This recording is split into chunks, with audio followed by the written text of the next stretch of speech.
Hi guys, welcome back with another blog. I hope आप सब ठीक होंगे। मैं भी बहुत अच्छी हूँ। और आज मैं आप लोगों के साथ ओंटारियो पीएनपी के रिलेटेड जो चेंजेस आए हैं उनके बारे में थोड़ी सी बात करना चाह रही हूँ।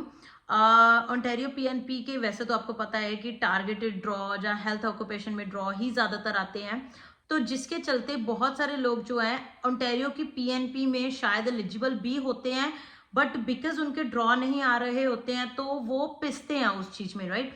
क्योंकि अब वो और किसी स्ट्रीम के अंडर ओंटारियो पीएनपी में 9 डिफरेंट स्ट्रीम्स हैं, जिनमें दो में जो है चेंजेस आए हैं, human capital stream and Ontario skill trade stream वाली, राइट।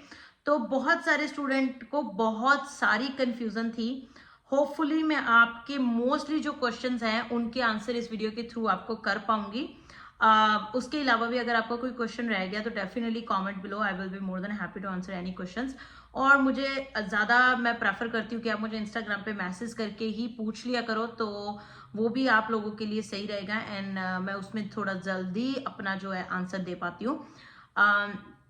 तो चलिए फटाफट से ज़्यादा टाइम वेस्ट नहीं करूंगी और फटाफट से हम जो है अपना वीडियो की तरफ आगे बढ़ते हैं। मैं आपको एक्सप्लेन करूंगी, पूरा प्रॉपरली एक्सप्लेन करूंगी कि क्या चेंजेस आए हैं, क्या आपको करना चाहिए, क्या नहीं करना चाहिए। तो चलिए जी वीडियो की तरफ आगे बढ़ते हैं। तो वीडियो को स्टार्ट करने से पहले मैं आपको रिक्वेस्ट करना चाहती हूँ, चैनल पे नए आए हो तो चैनल को सब्सक्राइब, वीडियो को लाइक एंड शेयर जरूर कर देना।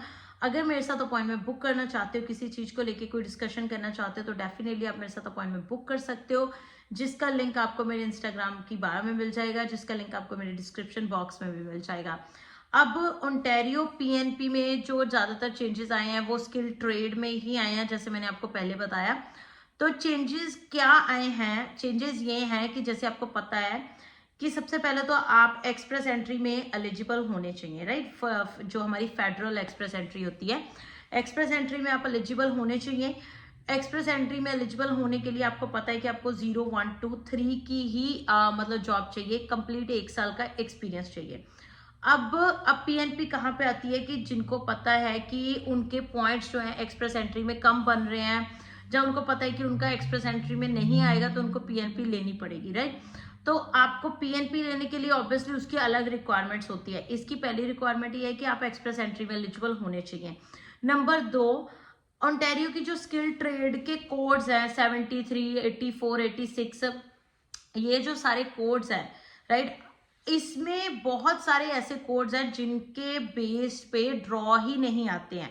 मतलब वो अपना ओंटारियो स्किल ट्रेड में तो आते हैं, बहुत सारे लोग उन ऑक्यूपेशंस में काम कर रहे हैं और वो ट्रेड में एलिजिबल भी हैं, बट ऑब्वियसली जब तक उस ट्रेड का ड्रॉ नहीं आएगा तो आप अप्लाई कैसे कर पाओगे। ऐसा ही बहुत सारे स्टूडेंट्स के साथ हो रहा है। उनके पास 1-1 साल का अपना ट्रेड का एक्सपीरियंस है, सब कुछ है, बट क्योंकि उसका ड्रॉ ही नहीं आ रहा है, क्योंकि जो टारगेटेड ड्रॉज हैं उसमें से ही ड्रॉ बार बार आ रहे हैं, राइट। जैसे ड्राई वॉल इंस्टॉलर्स का, कारपेंटर का, ऐसे ड्रॉ जो है ज्यादातर आ रहे हैं। अब जैसे ट्रक ड्राइवर्स है, उनका ड्रॉ नहीं आ रहा, राइट। तो अब उसमें आपको क्या चाहिए होता था, किसी भी आप ट्रेड में एक्सपीरियंस आपको 1 साल का चाहिए, डजेंट मैटर टारगेटेड है या वैसे ओंटारियो स्किल ट्रेड में है, आपको 1 साल का एक्सपीरियंस चाहिए होता था in order for you to get eligible under the Ontario skill trade, right. तो अब उन्होंने ये कर दिया, जो कि बहुत ही अच्छी न्यूज है, कि अगर आपका 6 महीने का एक्सपीरियंस किसी टारगेटेड ड्रॉ में हो, ठीक है, मान लो आपका पहले ट्रक ड्राइवर का था, अब आपको पता चल गया कि उसमें ड्रॉ ही नहीं आ रहा, अब आप अपनी फील्ड चेंज करना चाहते हो, बट आप सिर्फ इसीलिए चेंज नहीं कर रहे थे क्योंकि आपको था कि मुझे पूरा 1 साल दोबारा से काम करना पड़ेगा। अब ऐसा नहीं है। अब अगर आपके पास मान लो 6 मंथ्स का या 1 साल का ऑलरेडी किसी ट्रेड में एक्सपीरियंस है, बट उसका ड्रॉ नहीं आ रहा है, बट जिसका आपको पता है कि ड्रॉ वेरी फ्रीक्वेंटली आ रहे हैं, अगर आपको उस टारगेटेड ऑक्यूपेशन में अगर जॉब मिल जाती है तो आपको उस टारगेटेड ऑक्यूपेशन में सिर्फ 6 मंथ्स का एक्सपीरियंस लेने की जरूरत है। जब आप 6 मंथ्स का एक्सपीरियंस उस टारगेटेड ड्रॉ मतलब ऑक्यूपेशन में ले लेते हो, तो आपका जो पहला वाला किसी और मतलब स्किल ट्रेड में एक्सपीरियंस था, उसको अक्यूमुलेट करके आप कंबाइन 1 साल का एक्सपीरियंस बना सकते हो, तब भी आप अपनी फाइल लगा सकते हो। बहुत सारे स्टूडेंट्स को कंफ्यूजन हो रही थी कि मेरे पास तो एडमिन का एक्सपीरियंस था पहले, जहाँ फिर मेरे पास किसी और फील्ड का था जो ट्रेड में नहीं आती थी। तो क्या अभी मैं अगर 6 महीने का किसी ट्रेड फील्ड में एक्सपीरियंस ले लूँ तो क्या मेरी पीएनपी या पीआर हो जाएगी?